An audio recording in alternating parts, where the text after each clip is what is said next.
Supreme Court with some supreme problem. Justice Clarence Thomas coming under scrutiny for accepting previously undisclosed trips and gifts from GOP mega donor Harlan Crow. The Guardian's reporting that the 2018 Senate investigation into then Supreme Court nominee Brett Kavanaugh may have contained some serious omissions. If I had to choose a leader, it would be Clarence Thomas. He has done the most explicit corruption. He gets the gold star. Congratulations to Clarence Thomas. Kavanaugh obviously got into his position with some incredibly concerning issues. I'm just talking about the financial ones, let alone all of his personal conduct issues. Neil Gorsuch was revealed to have also had a sort of sweetheart real estate deal. And so those are some of the conservatives, but it's not like the liberals have gotten off looking that much better. All of them appear to have been receiving for years these cushy teaching jobs, which are effectively long-term paid for international vacations that then come with their friends and colleagues being able to go on the vacation as they gallivant around foreign countries, teaching a little bit.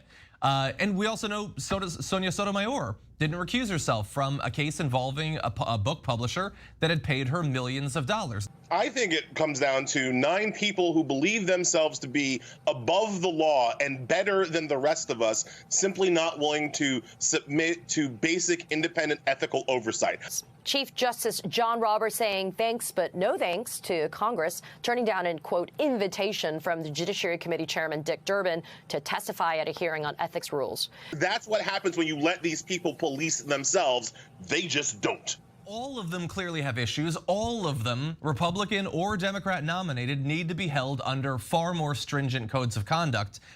Harlan Crow, this wealthy Republican donor, is making a series of tuition payments for Thomas's grandnephew, who Thomas was raising as a son. We don't know the exact dollar amount, but according to ProPublica, it could have been to the tune of $150,000. $150,000 from a Republican mega donor to Justice Clarence Thomas so he can send his grandnephew to 2 different private schools. Justice Gorsuch, for example, facing scrutiny of his own with new reporting that he didn't disclose the buyer of the property that he co-owned days after his confirmation. Turns out that buyer was a lawyer whose law firm had, quote, robust business before the court in at least 22 cases since that deal.